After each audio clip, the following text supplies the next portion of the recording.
Hello everybody and welcome to a new video of Fiverr Resumido. My name is Humberto Cisneros and today we're going to be talking about the external environment of a business. What is the external environment of a business? Well, we're going to see that. We're going to mostly see steeple analysis, which are the main factors that affect a business externally. And remember, this is more of a conversation. I'm not going to be giving you all of the terminology. I'm not going to be giving you all of the contents. It's mostly me like I don't know if you know the channel Oversimplify. If you have history class, I really recommend Oversimplify. It's that kind of channel. You don't really have all of the contents there, but you kind of watch it so you can know that you're kind of getting the hang of it. If you don't understand something from these videos, you probably should review it because I'm trying to oversimplify it as much as I can. Remember, if you have a doubt, leave it in the comments. So I'll start with Steeple. Steeple is Steeple. I'm going to see if I can remember correctly what it all means. S is social, T is technological, E is ethical. The other E is economical. P is political. L is I think legislation. No, legal. And the finally is environmental. So yeah, social, technological, economic, ethical, political, legal, and environmental. Very good to know them by kind of memory, so you can do a quick analysis, or whenever you're gonna use it, you don't get confused. If you have kind of the hang of it correctly, like I did with legal, that I said like legislation, you kind of can get maybe the hang of it, or if you see it in an exam, you probably will tell whenever, I don't know, true or false, they give you different meanings, and you know, like, oh, this one doesn't belong in external factors. SQL analysis is very useful to be used with SWOT and ANSOV matrix, the SWOT analysis and the ANSOV matrix.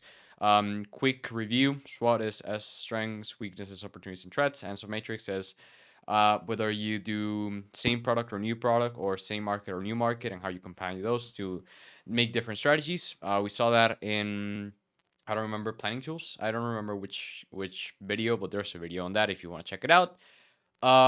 It is not. Just remember that Steeple, as being an external environment, factors, they do not consider the SW in the SWOT analysis. It's only the OT of the opportunities and threats. There's also a pest analysis, the PEST, which only covers political, environmental, no, political. Oh, I don't remember what PEST is, but I think P is economical, political, and social, and the T I don't remember. But yeah, it doesn't consider all of them. PEST does not consider the ethical environmental opportunities. Like it's different. So don't think a lot about PST analysis. It's PEST is basically a steeple, but summarized. I never kind of got the. I think the PESTs just start to like exist. If you want to look it up, of course, it's in the internet. Cool thing about this course is that you can find a lot of information in the internet about it. So let's start with social cultural factors.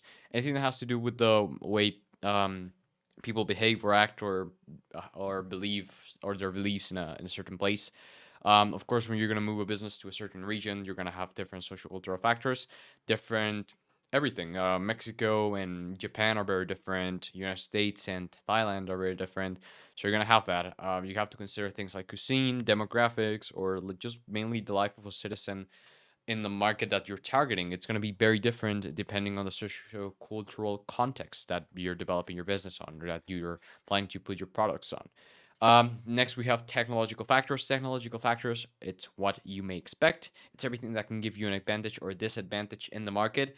It can be that you bought, maybe imagine before the pandemic. I'm gonna give you an example of my school. My school has never been that technological, but 1 year before the pandemic, they decided to team up with Google so that our school could have Google Classroom. We all had institutional emails. We had Google Classroom. A lot of our we were familiarized during the year with Google Classroom. We got Chromebooks for the school. Like, yeah, the school had its Chromebooks card and stuff, and it was really cool. We learned how to use Google Meets and everything. So when the pandemic hit, it was a great blessing that we had that on our possession. We had Google, the Google affiliation. A lot of schools proceeded to use Google later on, but I could see a lot of schools struggling during the start of the pandemic, principally because they didn't have anything to do. Like, they didn't have any Zoom, they didn't know how to use Zoom, and At least in my school, a lot of teachers were already kind of familiarized with the technological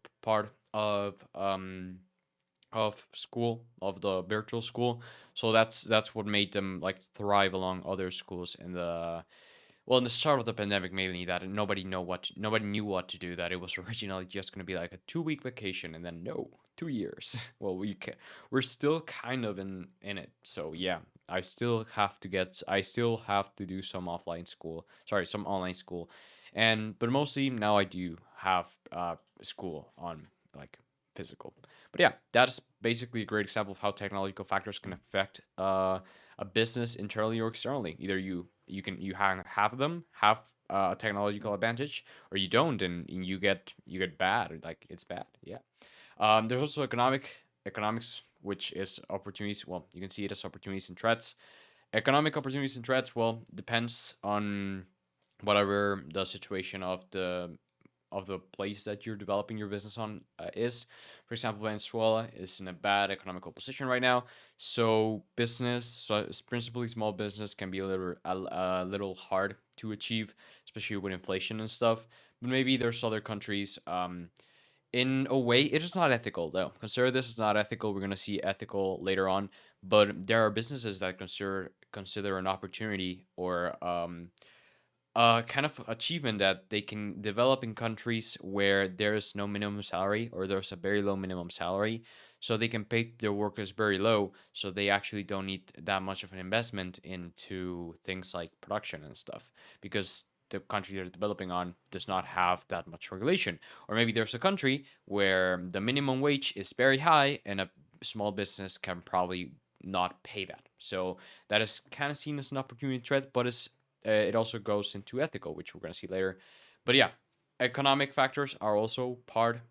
Environmental factors are also part of of business. It depends on whether it rains in a place that, like, if you're not going to develop agriculture in a place that has horrible weather. Why? Because this is not intelligent. Why would you do that? Why would you have some, like, of course there's businesses that can be affected by the environmental factors. Why would you try to develop a business where the environmental factors present can affect you negatively?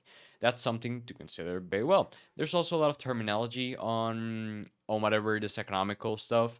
I really don't think I need to say it. You probably can see it on your book or in your syllabus or anything.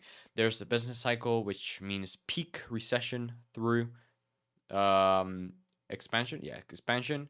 There's different terminology such as tariffs, macroeconomics, which is interest rates like imports and exports, GDP, GDP per capita, recession, depression, inflation, etc. Fiscal policy, which can be contractionary and expansionary.